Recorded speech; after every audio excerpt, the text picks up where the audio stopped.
Hi, good afternoon.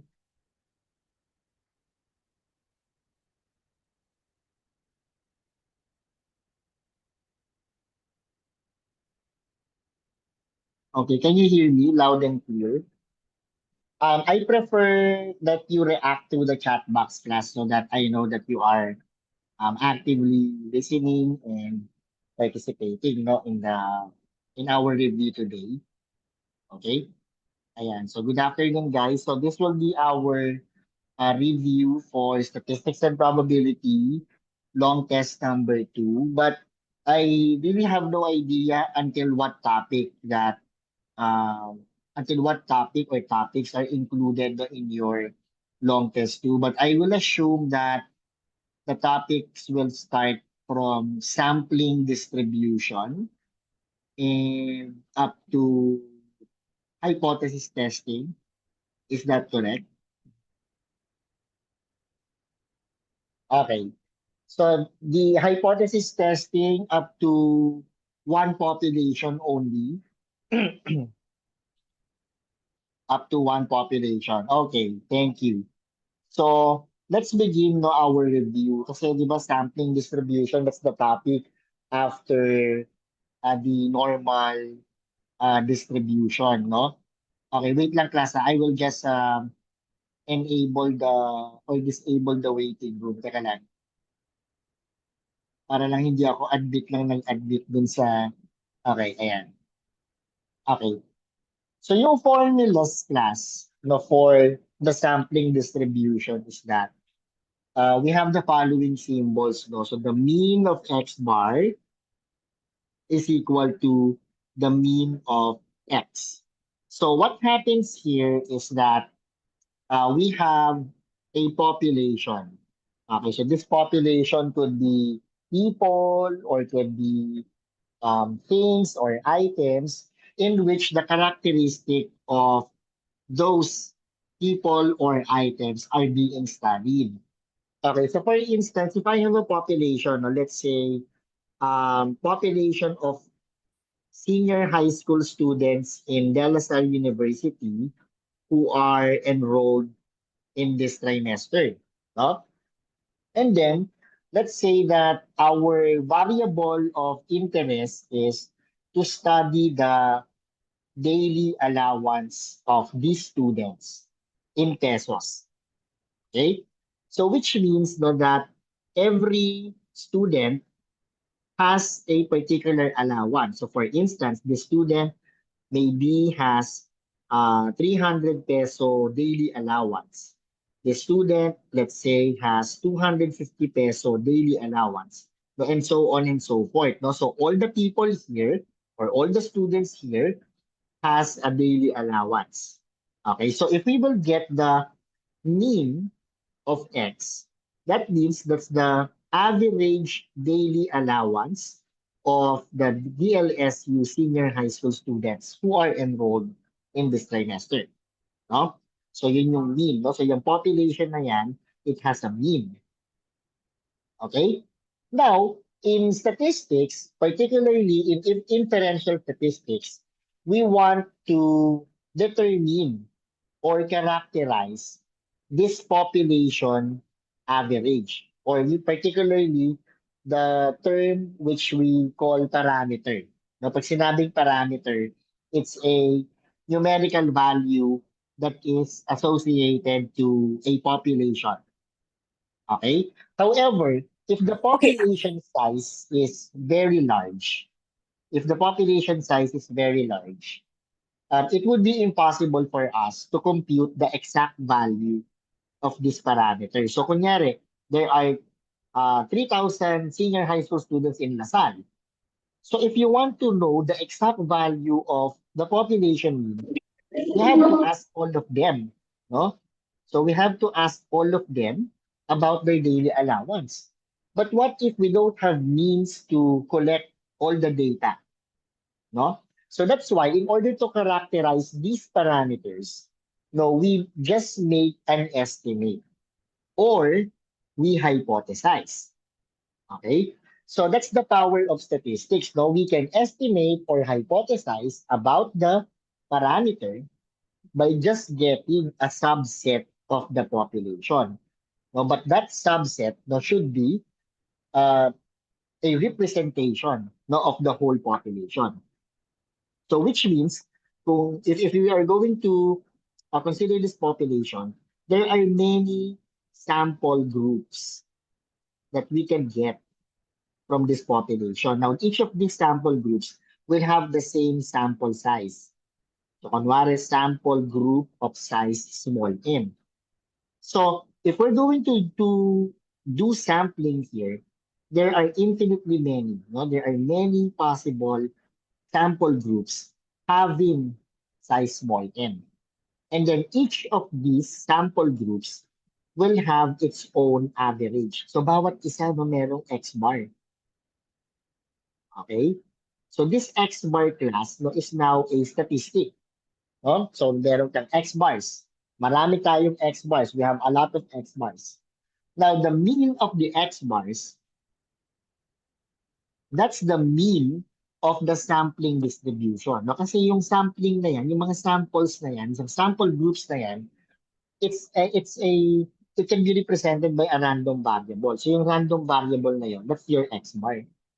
Now those X bars, if we get the average of all those X bars, that's your mu sub X bar. So yun yung tinatawag na mean of the sampling distribution.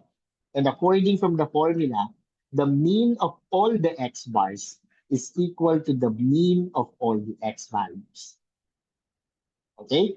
And then, of course, in statistics, we also get data about its variance and standard deviation. So yung variance of the sampling distribution, ang symbol natin is sigma sub x bar squared, and it's equal to the variance of the x values divided by the sample size.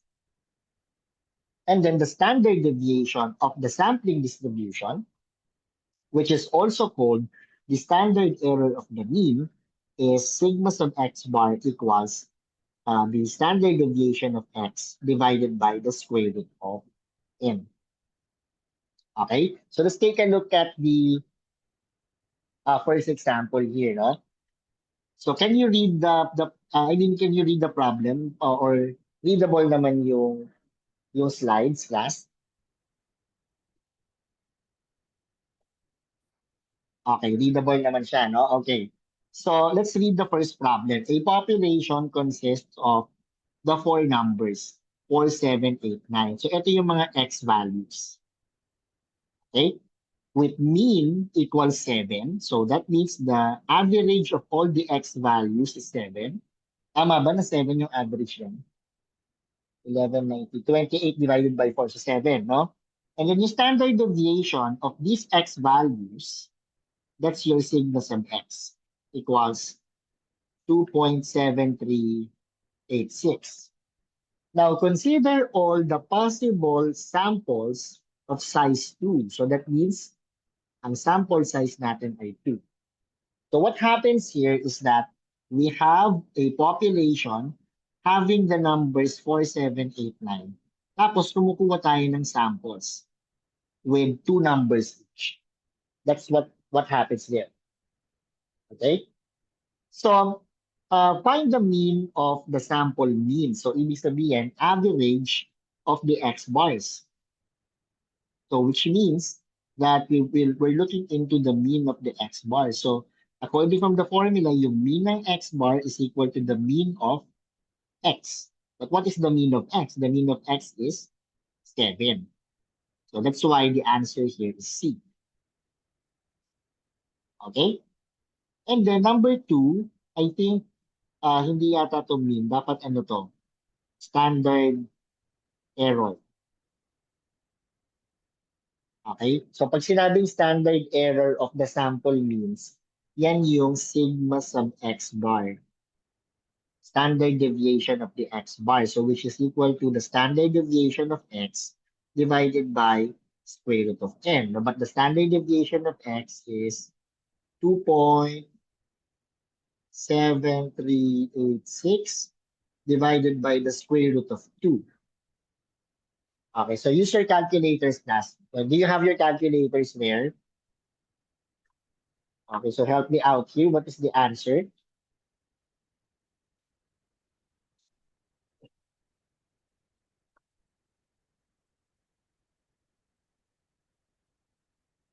Okay, what is the answer here, class? Guys?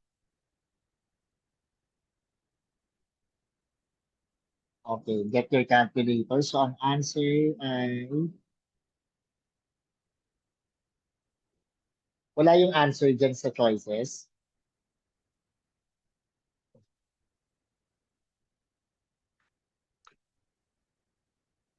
Okay, nasan yung iba, class? Ayan. 1.936. Okay, so mukhang ano to, wait lang baka hindi siya standard error. Tingnan natin, 1.936. So pag sinabing variance, kunwari, pag variance of x bar, kasi kinuha ko lang to sa lumang exam class. Okay, that's going to be this one. So sigma sub x, 2.7386 over n, which is 2. So 2.7386 divided by 2. 1.3693. So wala. Okay, so kung variance yung question, it should be 1.3693. Kung uh, standard deviation yung question, it should be 1.936. Okay? So, kinuha ko lang to sa mga past exams class. So, of course, I'm not sure kung ano yung may mga correction dito. Okay? Okay, by the way, is this clear? Items 1 and 2. Okay, are this clear? Okay. Okay, next. Ayan. In sampling distribution, in the discussion of sampling distribution, it is important that you understand what is meant by the central limit theorem. Okay? Ano ba yung central limit theorem? No? Yung CLT na tinatawag. Okay? So if we have a population class, okay? And then, of course, no, we have values, no, inside this population. If these values of the members of the population follows a normal distribution, it means that the sampling distribution of the mean also follows a normal distribution. So if the x values are normally distributed, this implies that the x bars are also normally distributed. Okay. Regardless kung ano yung sample size, no, of the samples. Okay, di ba? Di ba sa sampling, kumukuha tayo ng mga sample groups. So bawat isa niyan no, may n. So if n is small or n is large, it doesn't matter. As long as if the population is normally distributed, it means that the x bars will also be normally distributed. Okay? Now, sa CLT, if the population doesn't follow a normal distribution, so, kunwari, not normal, the x values are not normal. So which means it will be skewed to the right or skewed to the left. Basta hindi normal. No? Now, if n is greater than or equal to 30, or if n is large, sufficiently large, that implies that the sampling distribution of x bar is also normal. Okay? That's why, kapag yung sample size ay less than 30, we make use of a different table. We make use of the t-distribution table. Pero pagka normal, no, pagka mga large sample sizes, we use the z-distribution. Okay? So yun yung sinasabi ng central limit theorem, no? So number 3, which of the following statements is false? Okay, so let's see, no? Letter A, if the population itself is normally distributed, so ibig sabihin, yung X values are normal with mean mu and standard deviation sigma. The sample means will have a normal distribution for any sample size n. Yun yung sinasabi ko kanina, no? Okay? So normal din yung X bar regardless of the sample size n. So this is true. Okay? Letter B. The sampling distribution of the sample means has a mean equal to the population mean. So yung sampling distribution of the sample means, ang mean daw nun is mu sub x bar. And according to letter B, it says equal to the population mean. So yung population mean is yung mu sub x. Is this true or false? Mu sub x bar equals mu sub x.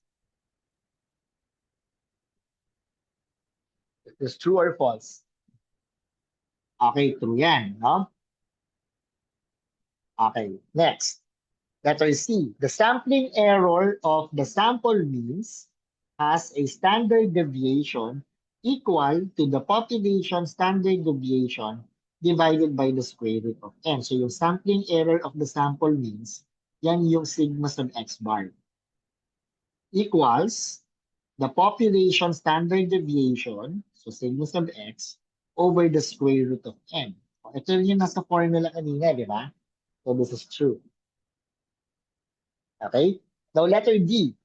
If a sample of size n that is sufficiently large is taken from a population with a multimodal distribution, the sample means will not have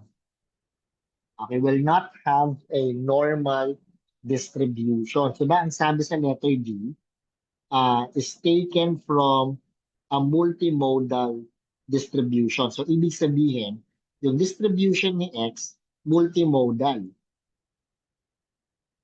Okay, now, ano sinasabi niya? The sample means will not have a normal distribution. Di ba sabi ko kanina, kapag yung population, yung mga X values are not normal, as long as the sample size is sufficiently large, then the sampling distribution of the means will also be normal.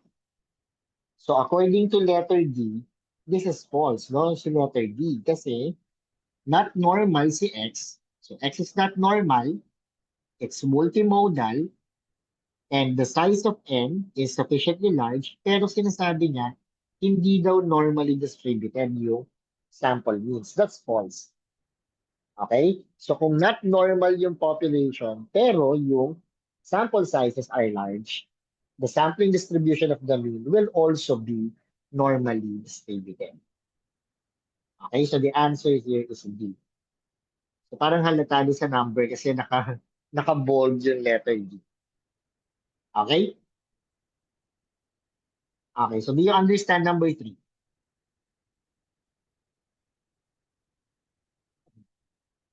Okay.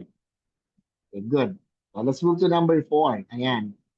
Uh, number 4, the population mean profit from being a Grab driver is 34,000 pesos with a standard deviation of 2,500 pesos. Find the probability that the mean profit for a randomly selected sample of 15 Grab drivers is less than 34,500. So what is happening here in number 4, no? So number 4, ang ibig sabihin ng problem is we have a population. Okay, sino yung mga nasa population, guys? Diyan sa number 4. Sino yung mga nasa population? Who are being studied here? Who are being studied? Okay, so the population of Grab drivers. Okay? So ang sinasabi ng first statement is yung average daw ng mga profits of all the Grab drivers is 34,000 pesos. The standard deviation is 2,500 pesos. Okay, now what we want to know here is yung probability that the average profit. So, ibig sabihin yung X bars, no? So, if we do sampling here, let's say we get 15 Grab drivers, then we get another set of 15 Grab drivers. We get another set of 15 Grab drivers, and so on and so forth, no? So, bawat isa may X bars.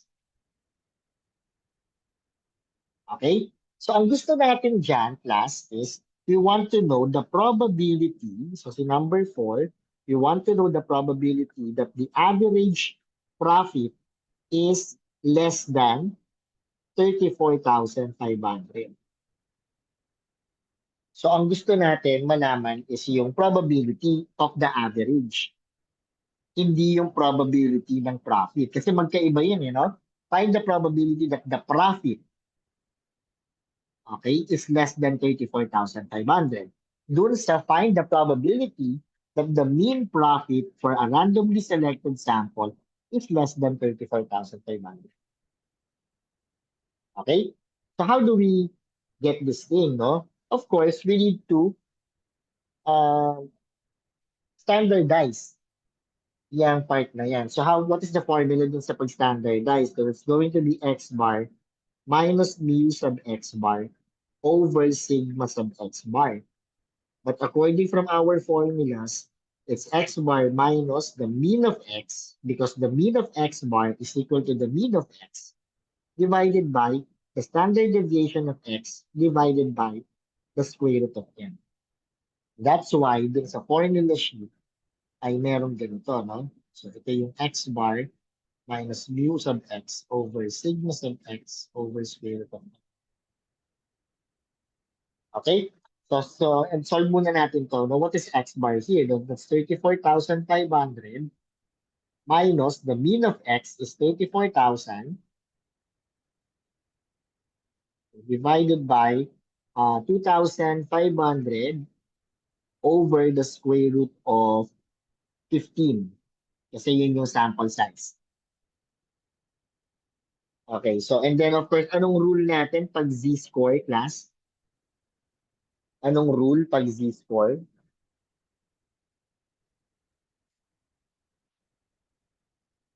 What's the rule for z-score?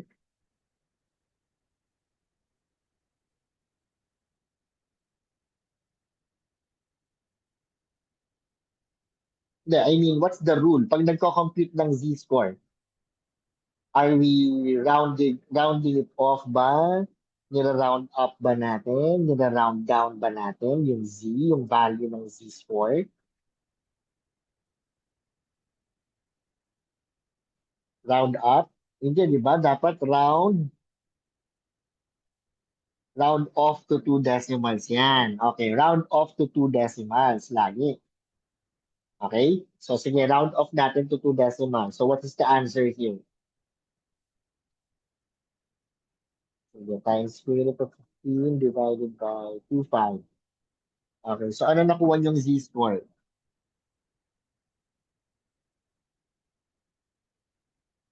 Okay, 0 point. Bakit 0? 0.34,500 minus 34. Ayan, 0.77.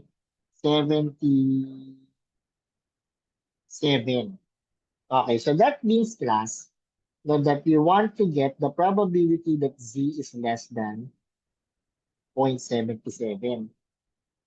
Okay, so nasan yun? No? Dun sa z, sa standard normal distribution. So, di ba, pag standard normal distribution, the mean is 0. And then 0.77 is to the right side of 0. But since we're getting the area to the left of V, to the left of 0.77, so we have to read this from the Z table. Okay, so may copy kayo ng Z table, no?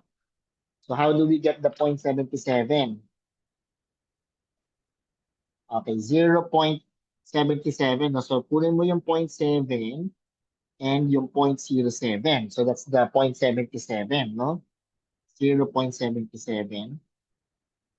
So that means it's the 0.7794. Okay? So yun yung area sa left side, no? 0.7794, which is letter D. So anong ibig sabihin ng 0.7794 na yan? No? That means 77.94% of all these sample groups will have an average profit of less than 34,500. So kung meron tayong 10,000 samples, so 10,000 groups of 15 Grab drivers, 7,794 of those groups will have a mean of less than 34,500. That's the meaning of that. Okay? So yun yung number 4. Okay, number 5. Okay, in estimating the population mean, so estimation na, no? What happens to the sample size when the error of the estimate is halved while the rest of the quantities are fixed? Okay, so nasan ba yung formula ng sample size? Okay, pagka sa mean. So ito yung sample size determination for the mean, no? This one. Okay? So gawa ako ng bagong class ha, gawa ako ng bagong slide. Wait lang. Para makapag-move on tayo dun sa problem. Okay, number 5, no? Yan. Okay. So ang formula is N equals V sub alpha over 2 times sigma over E quantity squared. Okay, ang sabi is kapag hinaf natin yung error is half. So, times 1 half mo siya. Okay, anong effect nun doon sa sample size? Okay, so pag hinaf mo siya, that means isa-square mo rin yung nasa ilalim, no? 1/4 times E squared. Right? And then, yung nasa taas, V sub alpha over 2 square times sigma square. Okay? So if we simplify this, this becomes 4Z squared times sigma square over E squared, which is the same as 4 times Z times sigma over E quantity square. So ano nangyari? Nung hinabs natin siya, nung kinalahati siya, naging times 4 yung sample size. So the sample size will be multiplied by 4. Okay, can you follow?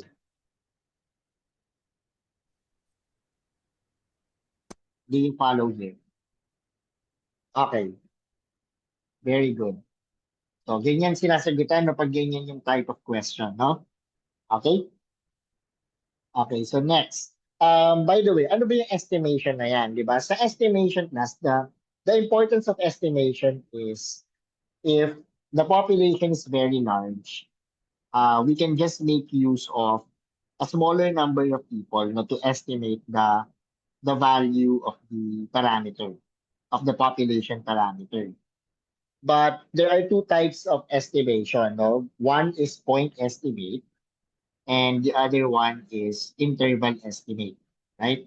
So yung point estimate, may population ka, you get a sample of size n, and then this has an X bar. Yung X bar na yan is a point estimate of the mean, of the population mean. Okay, but the disadvantage of using X bar at this point estimate is that there are many possible point estimates that we can use for the population mean. So, bakit madami? Kasi this group here in this diagram is just one possible group of people having size small n. Now, it's also possible that we get a different group having the same sample size, and having a different X bar. Okay? So, pwedeng iba yung X bar. So, paano pag Lasal students ulit, no? Kunyari, Lasal students yung senior high students yung population ko and I want to study the daily allowance. So, if I get, let's say, 30 students here, kunyari, ang daily allowance nila ay, average daily allowance nila ay 300 pesos. Tapos ito, kunwari, ito naman yung mga super rich kids. Kunwari, no? Ang sample mean nila ay 500 pesos or 1,000 pesos. Diba? So, iba-iba yung mga X bars na yan depending on the sample groups. Right? So, hindi masyadong ginagamit yung point estimate as a way to estimate the mean. But instead, we estimate it using an interval. Okay? So, yung interval na yan ay dependent yan sa confidence level. So, yung confidence level, yun yung probability, no, that the intervals, that the interval estimates will contain the true value of the population parameter. Okay? So ano ba yung mga confidence level? Di ba? 95%, may mga 99%, may 90%, 96%, and so on. Okay? So ano ba nangyayari kapag ang if we increase the confidence level? So kunwari, no, suppose that the 95% confidence interval estimate for the population mean daily study time of senior high school students in a certain city is between 4.41 to 4.59 hours. If the confidence level is decreased, which of the following is a possible new confidence interval estimate? Ano nangyayari doon sa interval if we decrease the confidence level? Okay? So, ito yung nangyayari doon.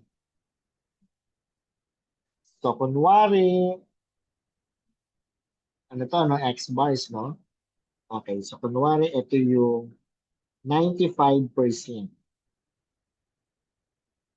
Okay, so that means ito yung 4.41, ito yung 5.59 hours. Okay, so if we will decrease the confidence level, there will be a new interval. Bago na yung interval natin.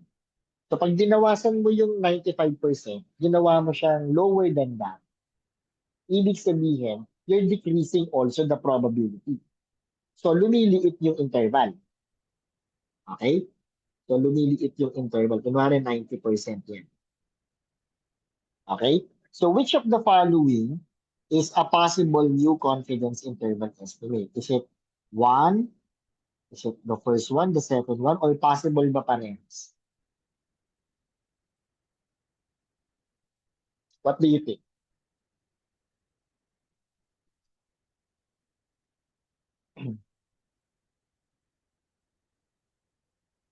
What do you think? Okay. Okay, so may nag-answer ng A lang. A lang daw yung bago. Let's see kung possible yun. Okay. Tingnan niyo maigi ha. Okay. Both are possible or neither are possible? Isipin niyo maigi. Baburahin ko to para makita natin ha. Sige. So, possible ba class na this is 4.42 tapos ito ay 5.58? 4.59 pala to. Kailan yan? Naduling ako. Okay, 4.59. 4.58. Possible ba to? Possible yan, no? Yung nasa figure ngayon. Yes, okay. Now, paano pag 4.43 tapos 4.57? Possible din ba yan? Increasing yata, no? Increasing naman siya, di ba? Di ba? Possible yan, right? Okay, so which means these two intervals are uh, shorter no, than the original interval. So that's possible for both. So both of those intervals are possible new confidence interval estimates. Okay? Pero pag binigyan ko kayo ng something like 4.40 at saka 4.60, so hindi na possible yun kasi yung 4.40 ay nasa left side ni 4.41. Si 4.60 ay nasa right side ni 4.59. And in that case, the confidence level will increase. Okay? So kumbaga, this is just a comparison, no? Titignan nyo lang if the interval becomes shorter. Okay? Becomes narrower kapag nag-decrease yung confidence level. Okay, naintindihan yung number 6 class? Okay. I hope everyone can understand, ha? Okay, let's move to number 7. Now, which of the following is false about interval estimation of the one population parameter? Okay, letter A. There are many possible point estimates for the population parameter. Is that true or false? There are many possible point estimates for the population parameter. Is that true or false?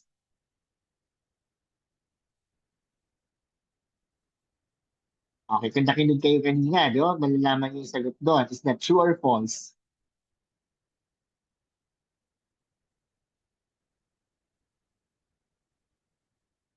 Okay, it's true. Okay, so hindi yan yung answer, no? Letter B. The confidence interval becomes narrower when the sample size is decreased. Okay, the confidence interval becomes narrower when the sample size is increased. Okay, so paano natin malalaman yung statement na yan? Let's go back din sa formula.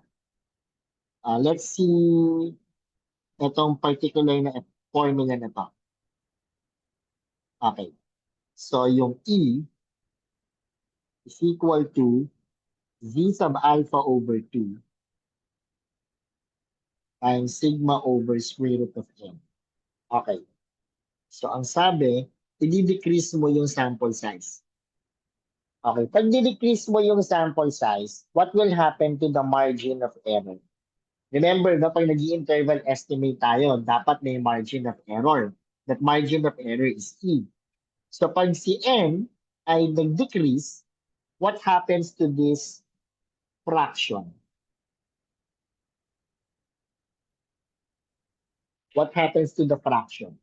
So, kunwari, 5 over 10, tapos 5 over 8. Dinecrease natin yung denominator. What happens to the fraction? Okay, if the sample size decreases, mag-i-increase yung fraction na to.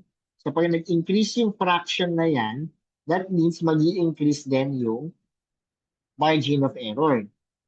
So pag nag-increase yung margin of error, what happens to the confidence interval? Will the interval becomes wider or narrower? Pag nag-increase yung margin of error.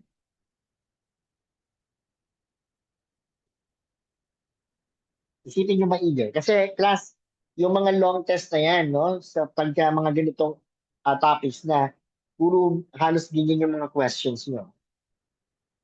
It's it-test then yung understanding nyo of the concept. It's not purely computing.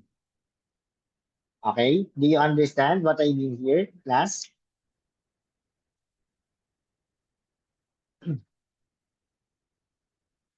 Okay.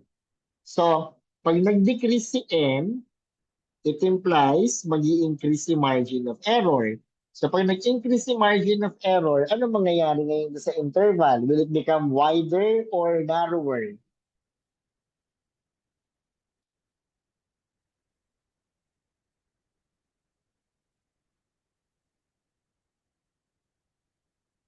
Okay. Okay, sige. Wider. Okay, mag-wider yan. So for instance, kunwari, ang x bar ko ay 14. Ang margin of error ko ay 3. Oh, so ano yung lower bound? 14 minus 3, 11. Ang upper bound, 14 plus 3, 17.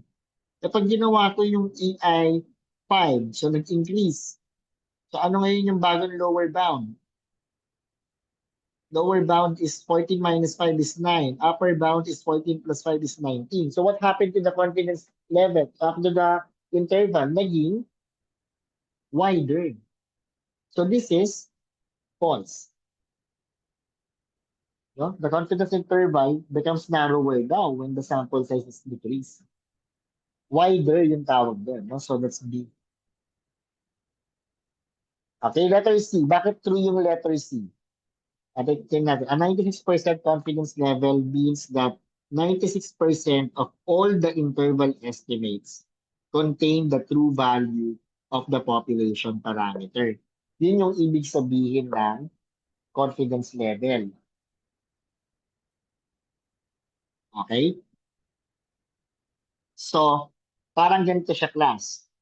Kunwari may 10 akong sample groups. 1, 2, 3, 4, 5, 6, 7, 8, 9, 10. Actually, dapat 100. Kunyari may 100 akong sample groups. Bawat isang sample groups, meron siyang lower bound and upper bound.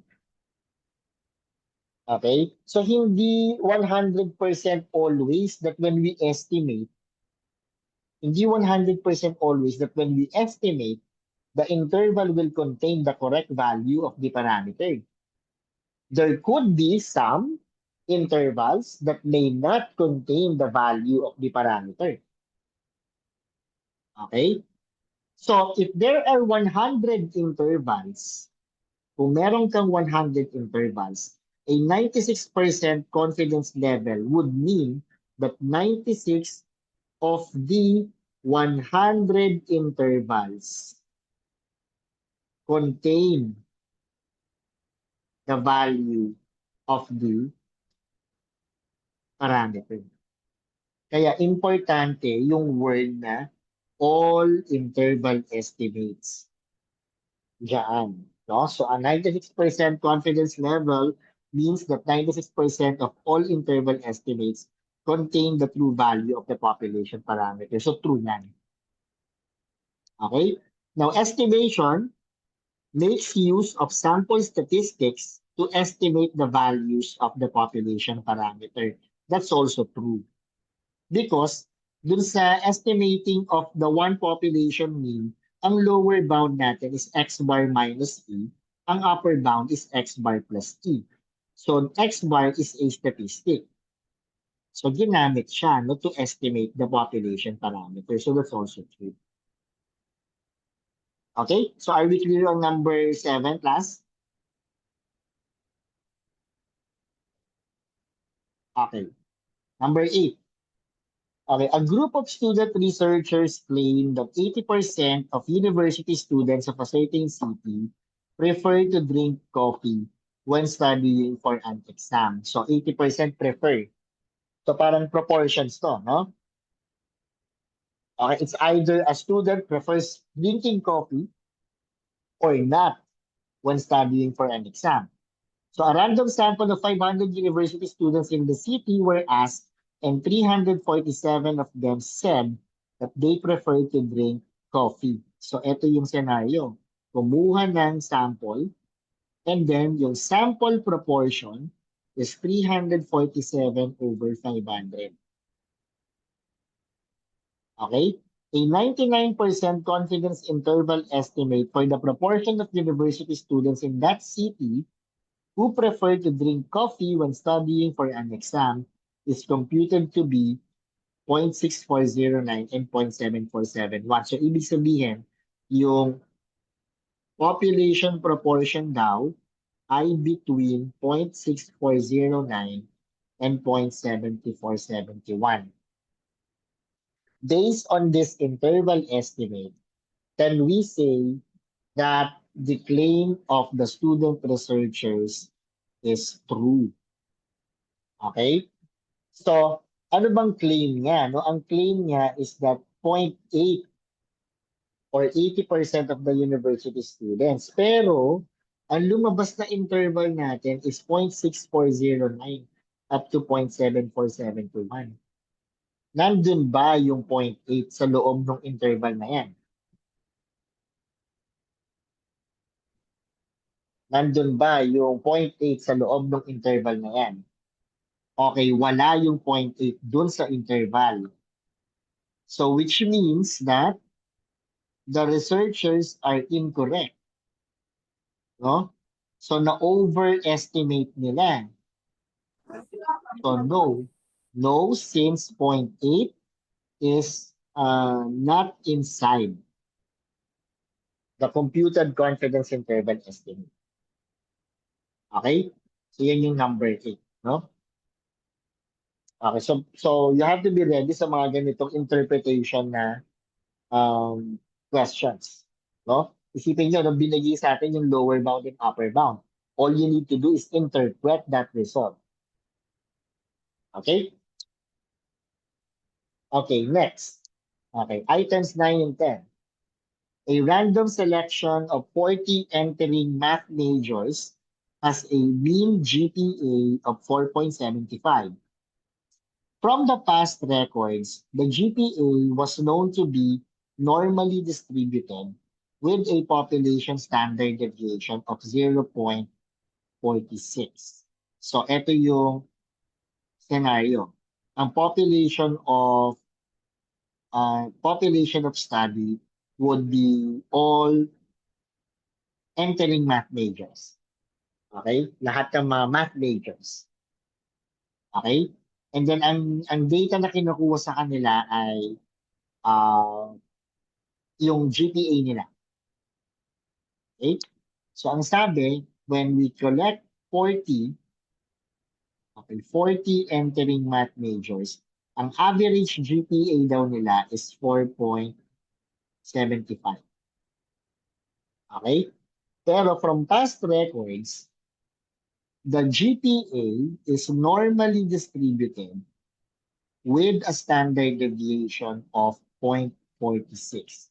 So yung sigma sub x is 0.46. So this question is about estimating, no, the population mean.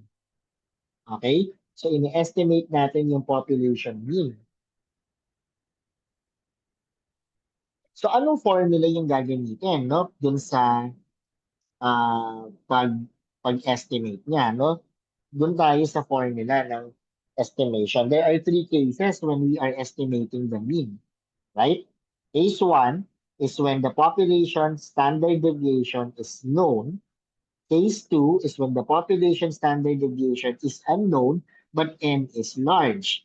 Pag sinabing n is large, class, what is the minimum value ng sample size pag n is large? Okay, greater than o 30, no? Tama. So, n is greater than or equal to 30. Then, pag small, n is less than 30. Okay? So, yung problem is n equals 40. Tapos, given yung population standard deviation. So, case number 1 siya. Case 1. Okay? So, anong answer natin dun sa the best point estimate? The best point estimate is X bar, yung 4.75. But all the choices, meron 4.75. So, the correct answer will be based on the standard error of the estimate. The standard error of the estimate, that's not the margin of error. Okay? So, yung margin of error is this one. Pero yung standard error is yung sigma over square root of m. Okay? So, sigma over square root of n. So, that's going to be what? 0.46 divided by the square root of 40. Okay. 0.46 divided by the square root of 40. Okay, ano sagot natin? 0 point. Ano sagot natin? A, B, C, D.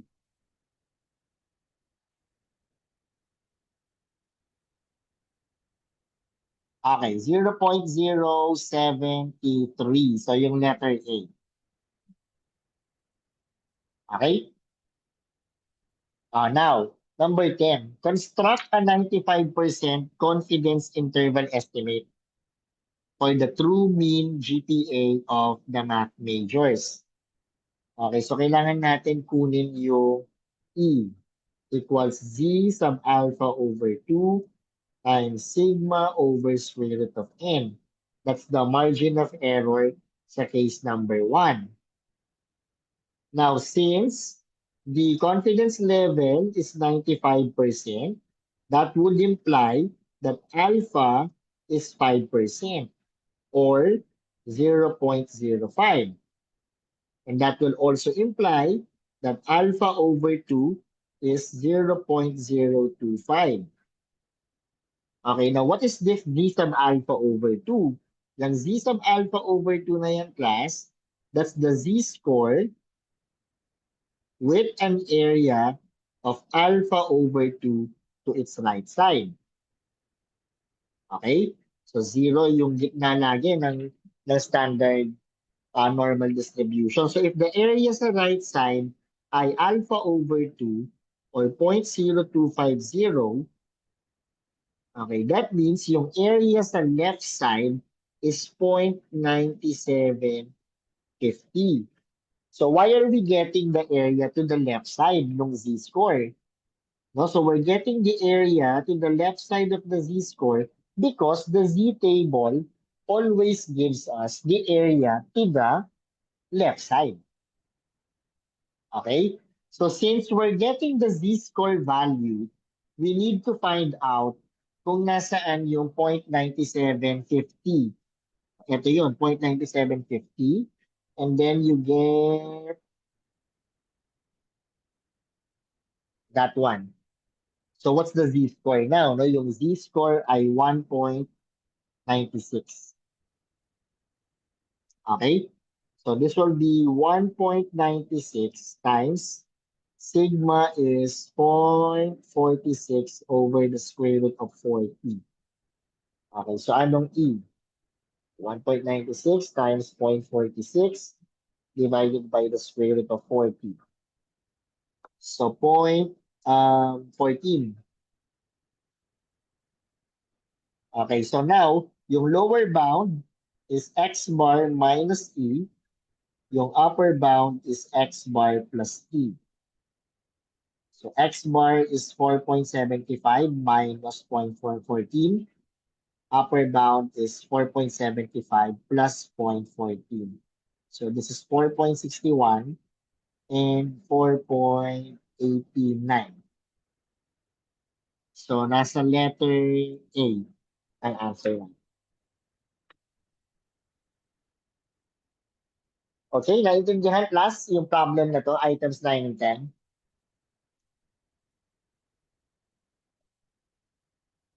Okay.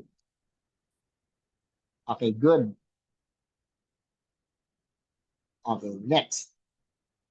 Items 11 and 12. A certain agency was charged to estimate the length of time it takes a person to fill out various forms. The 26 randomly selected adults were timed as they filled out a particular form. So, kumuha ng sample size of 26. Tapos, tinime nila, no, bawat isa. The results show that the average time is 12.8 minutes with a standard deviation of 1.8 minutes. So yung standard deviation na given dito class, that's the standard deviation coming from the 26 people. So ang standard deviation ay 1.8. So that's S. Okay? So use a 98% confidence level to answer the following questions. Okay? So what is the margin of error? So we have to identify anong case ito dun sa estimation. So we're estimating the mean. Okay? So what case is this? Anong case yan? S ang standard deviation, so that means sigma is unknown. But cases 2 and 3, sigma are unknown. no? So magkakatalo na lang dun sa sample size. Is the sample size large or small? Is it large or small? The sample size large or small? Okay, small siya. Less than 30. Right? So, ibig sabihin, that's case number 3. Okay, lagyan natin dito ha. Wait na class. Okay. So, case number 3 siya. Ito yung formula na gagamitin. So, ang E natin is T sub alpha over 2 times S over square root of N. So, since the confidence level is 98%, that implies that alpha is 2%, which implies that alpha over 2 is 1% or 0.01. Okay? So, in order to get this t-score, so gagamitin natin yung t-distribution table. So, ito yun, no? Okay? So, but in reading this t-distribution table, okay, we need to make use of the degrees of freedom. So, in case number 3, ang degrees of freedom is n minus 1. So, n minus 1. So, ibig sabihin, 26 minus 1 equals 25. So, babasahin natin yung alpha over 2. Kasi alpha over 2 yan, no? And yung 25 dun sa table. So, 0.01 tsaka 25. So, ito yung 0.01 at tsaka yung 25. So, kunin natin yung intersection. So, the intersection is 2.4851. 2.4851. So, margin of error is 2.4, kalimutan ko, 2.4851 times S, which is 1.8 over the square root of 26. Okay, what is the margin of error?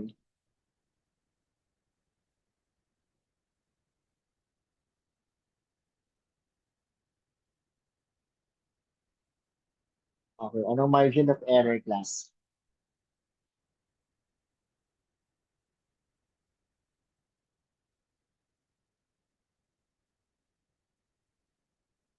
Dalian nyo, class, para matapos natin yung topics. 0.88.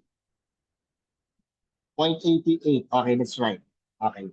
So margin of error is 0.88. Okay? O number 12. So 0.88 ito, no? So which means kung we are estimating, so kunin natin yung lower bound and upper bound. So that's going to be 12.8 minus 0.88 and then 12.8 plus 0.88. 12.8 minus 0.88 is 11.92. Tapos 12.8 plus 0.88 is 13.68. So letter B. Ayan, nakuha ni Hans. So letter B. Okay? Okay, next. Number 13. So in number 13 is not related to to the previous item. A grade 12 student wants to replicate a study where the standard deviation is 0.19 and he wants to estimate the population mean within an error of 0.025 using a 99% confidence level. What is the sample size needed? So sample size yung sinusolve natin. So nasa formula, ito yan, no? Yung formula na yan. Okay? So that's going to be n equals z sub alpha over 2 times sigma over t quantity squared. So we already have sigma, we already have E, but we don't have the z-score. So yung z-score na yon will come from the z-table. No? So yung 99%, okay, paano ba to? 99%, that means alpha is 1%. That means alpha over 2 is 0.005. Okay, so this is z-score. So that's an area of 0.0050 to the right. So kukunin natin yung area to the left, which is 0.9950. Okay? So kailangan ulit natin yung table, no? Yung z-table. So nasan yung 0.9950? Yung 0.9950 ay somewhere in between dito. Okay. Nababasa niyo ba yung numbers last? Can you read the numbers? Okay. So 0.9950. Kaya lang, walang 0.9950.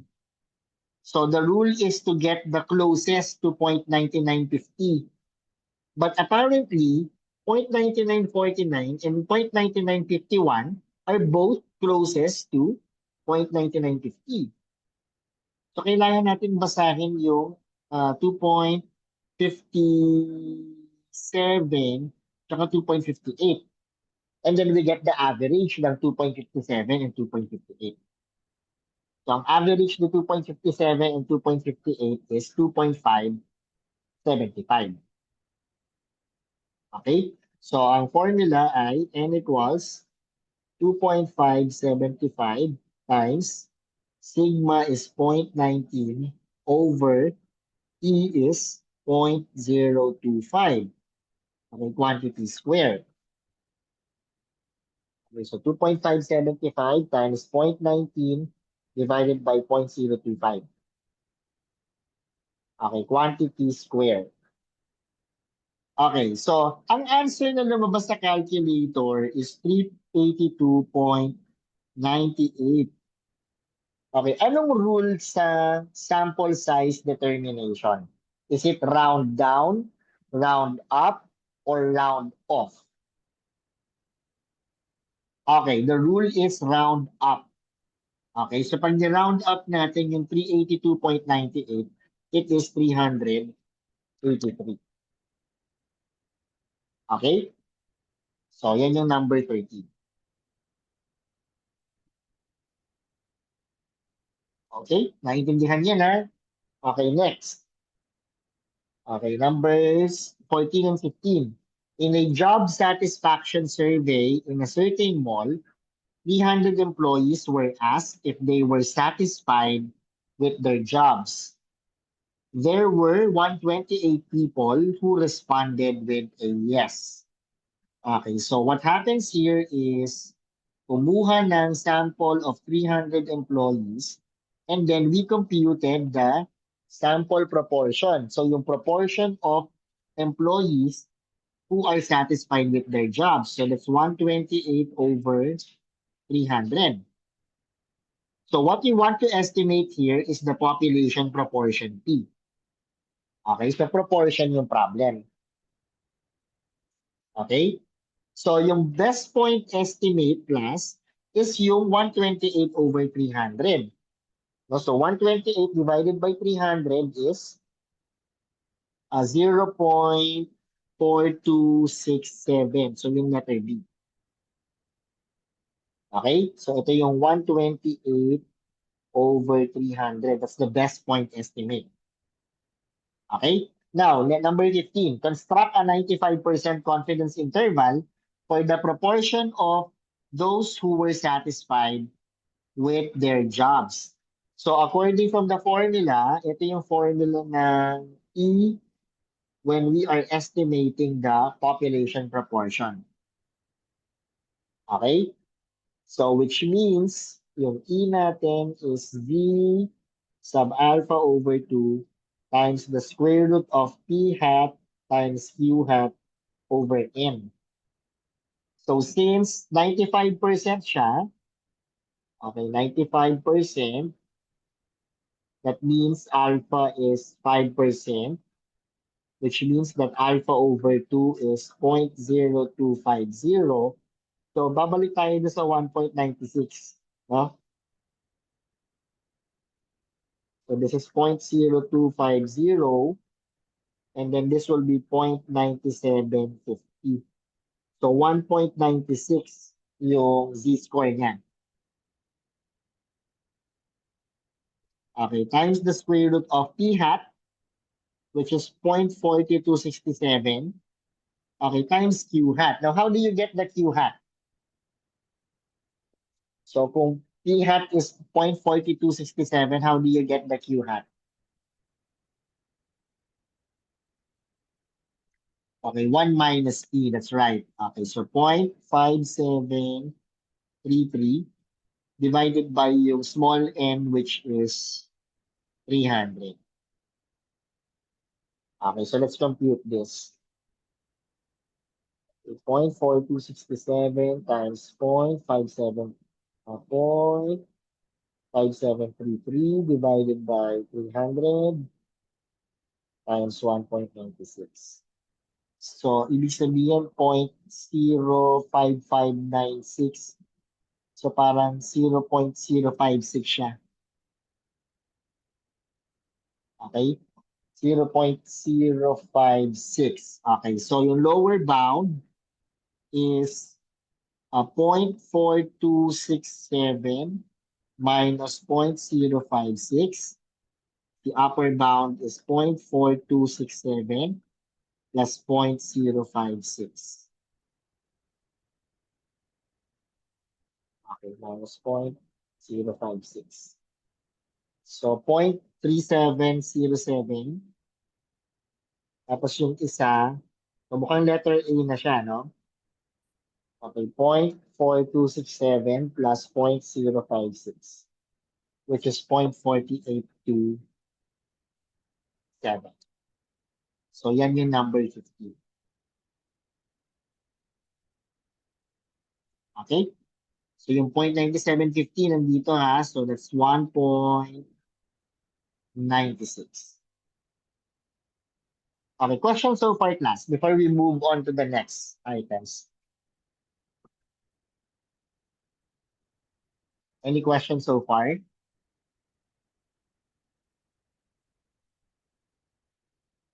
Okay.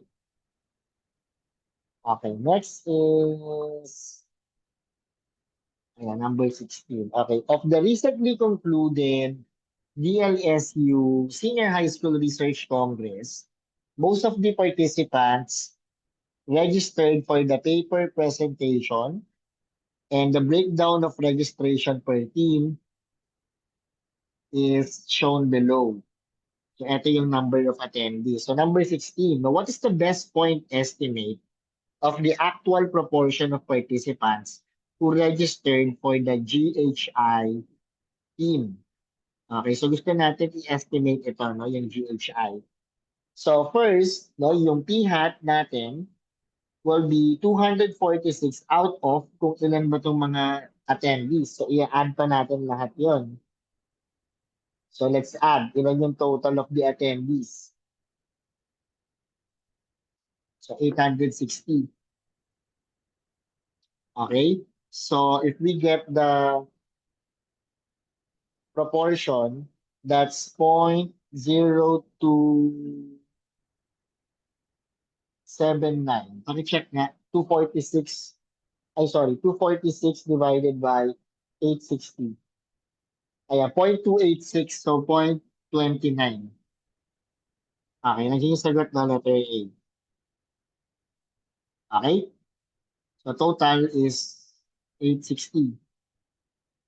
Okay, now, what can we assert with a 95% confidence about the possible size of error if we estimate the proportion of participants who registered for the GHI team is 0.29. So, mag-estimate ulit tayo proportion. Okay? So, ang formula ng E is, okay, z sub alpha over 2 times the square root of p hat q hat over n. But since we're using the same confidence level, parehas ba yun sa previous problem? 95% din eh, di ba? So that means we're going to use 1.96 ulit. Kasi parehas lang yun. Okay, times the square root of 0.29 times 0.71 over 860. Okay, so let's compute. 0.29 times 0.71 divided by 860. Square root natin siya and we multiply to 1.96. So 0.0303 ang nakuha ko. Okay? So bakit gano'n, no? Bakit, ano yung mga possible reason bakit yung nakuha ko ay 0.0303 tapos yung choices dito ay 0.0302. Okay? So it's possible na mas precise yung value ng p-hat ang ginamit. Kasi yan, 246 divided by 860, hindi naman siya talaga exactly 0.29 eh. This is 0.2860465 and so on. Okay, so malamang yung gumawa ng question na to ay chinek yung answer using a computer software. Okay, so uh, we can just answer letter D kasi yun yung closest dun sa 0.0303. Okay, do you understand, guys? Okay. Okay.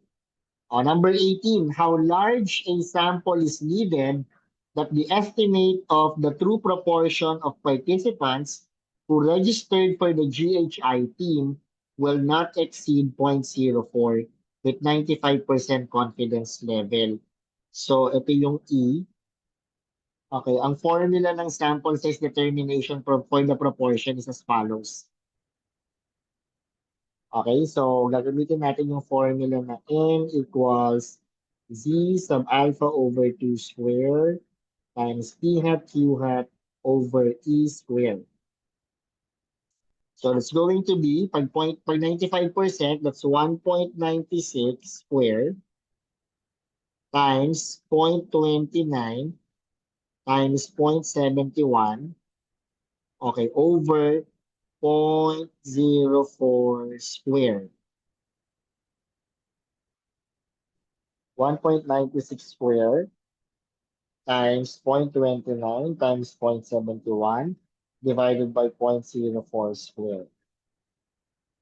Okay, ang nakuha ko ay 494.3659. So pag round up natin, that's going to be 495. Okay? So yan yung question sa estimation. Yan yung review natin ng estimation of parameters. Okay? So let's move to the hypothesis testing, no? Okay, so number 19. Suppose the null hypothesis, di ba class, the null hypothesis is the hypothesis that the researcher wishes to reject or not to reject.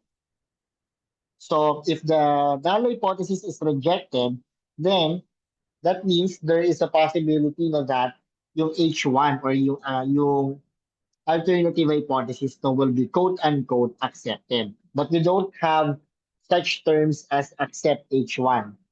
So when we make a decision in hypothesis testing, we just reject or do not reject the null hypothesis. So our decision will always be based on HO. Okay? Now, in hypothesis testing, there are two types of error. Yung type 1 error and type 2 error. So yung type 1 error happens when we reject the null hypothesis when in fact it is um, correct, when in fact it is true. Okay? So parang ganito yung nangyayari, no? HO is true. Dalawa lang naman yung possibility. HO is true, HO is false. Now, dalawa rin yung decision. Reject HO or do not reject HO. So pagka nireject si HO, when HO is true, that's an error. When HO is false and HO is rejected, that is correct decision. When HO is true and we don't reject it, that is also a correct decision. But when HO is false and we don't reject it, that's an error. So yung type 1 error is rejecting HO when HO is true. And yung type 2 error is not rejecting HO when HO is false. So according to number 19, okay, our HO is the victim of an automobile accident is alive when he arrives at the emergency room of a hospital. Okay, so what is a type 1 error in this scenario? So, ibig sabihin, we reject HO when in fact alive pa yung victim. So, a type 1 error would happen if the emergency crew thinks that the victim is dead when in fact the victim is really alive. Okay, so do you understand it, class? Kasi buhay pa eh, no? Yung HO natin, buhay pa yung victim when he arrives at the emergency room. Okay, so a type 1 error will happen if no, the emergency crew will think that the victim is dead. Okay? When in fact, the victim is really alive. So that's letter A. Okay, can you follow guys? Naiintindihan niyo yung number 19.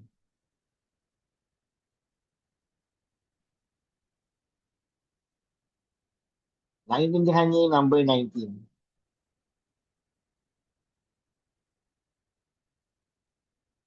Okay. Okay, number 20. Ayan, we want to test if business college students take more than 4 years to graduate on average.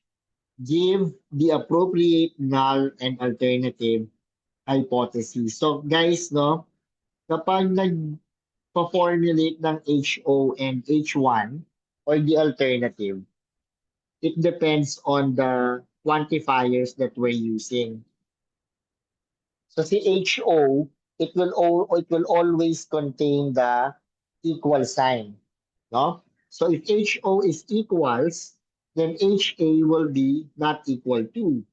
If HO is less than or equal, HA is greater than. If HO is greater than or equal, then HA is less than.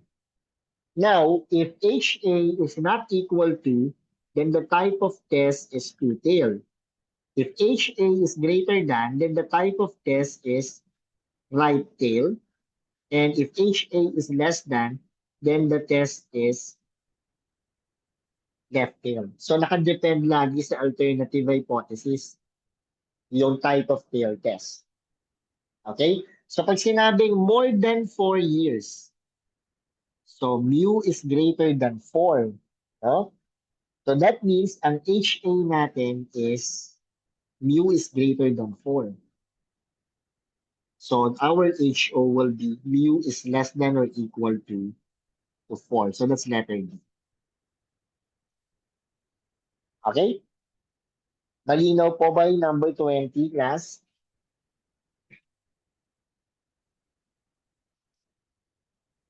Okay.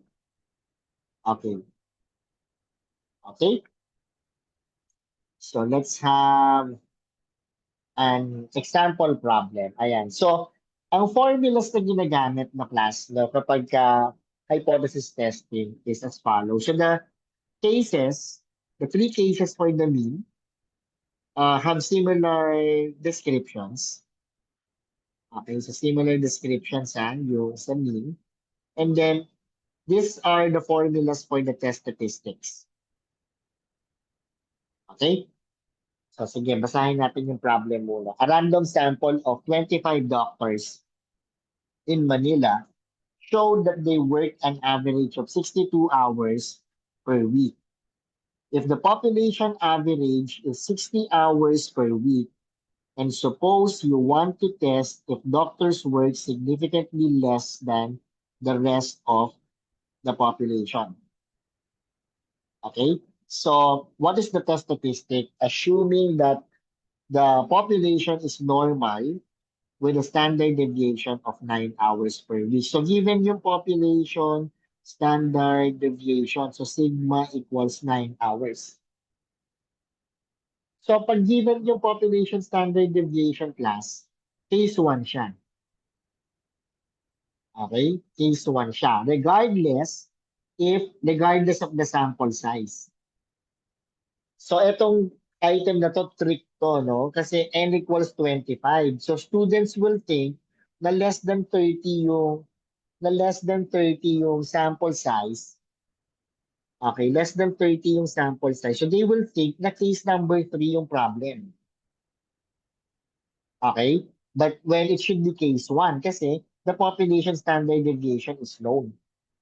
So pag known yung population standard deviation, regardless kung large or small yung sample size, case 1 yung problem. Okay?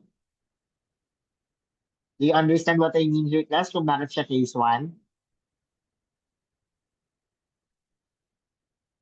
Okay. Okay, so case 1 siya, no? So, ang hypothesis dito is we want to test if doctors work significantly less than 62 hours per week. So, mu is less than 62. That's the alternative hypothesis. And that's the claim. And then the null hypothesis will be mu is greater than or equal to 62. Okay, important yan ha, yung pag-formulate na yan. Now, the level of significance is 0.05. And this is a left tail test. So, ibig sabihin class, kung left tail test yan, that means we shade the leftmost part of the z table of the z distribution. So 0.0500 yan. Okay? Now, magdi-divide lang ng 2. You will only divide alpha by 2 if the test is two-tail test. Okay? So, what is the critical value here? No? The critical value is okay, anong critical value natin pag ganyan? Babasahin natin yung table. 0.0500. It's the area to the left, no? So it's in between 0.0505 and 0.0495. So 0.0500 is closest to both 0.0505 and 0.0495. So we will get negative 1.64 and negative 1.65. So if we get the average, that's around negative 1.645. Okay? So this value here is negative 1.645. So ibig sabihin, reject HO if Z, if Z is to the left of negative 1.645. So Z is less than negative 1.645. Okay? So kunin muna natin yung test statistic. Okay, anong formula ng test statistic? So the test statistic formula is as follows sa case 1, no? So it's x bar minus mu sub 0 over sigma over square root of n. So ang x bar natin, class, in this problem is so na x bar natin. Wait lang, class. Ay, teka lang, class. Wait lang. Sorry, baliktad pala yung ano ko. Okay, dapat 62. Dapat ito yung 60. I'm sorry. Okay? Kasi yung 62 hours per week na yan, that's the average of the 25 doctors. So ito yung X bar. Okay, sorry for the error class. So this is 62 minus yung mu sub 0 is 60. Okay, over sigma is sigma is 9 over the square root of 25. Okay, so 62 minus 60. So that's 2, okay, divided by 9 over square root of 25. So 1.11. Okay, nasa yung 1.11 nandito.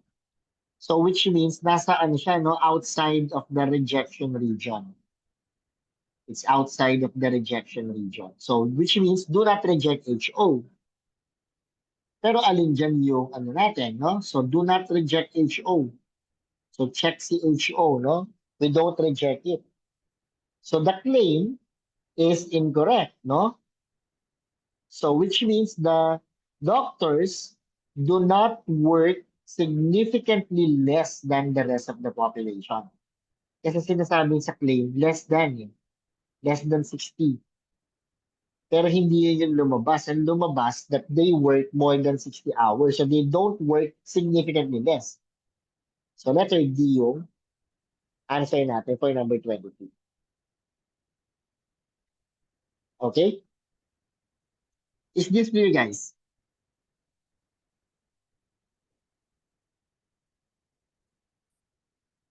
Is this clear? Okay. Guys, kasi may gagamit kasi ng conference room namin ngayon sa department. So, can I just provide you with the answers to the remaining problems for items 23 to 26 and for items 27 to 30? Is that okay?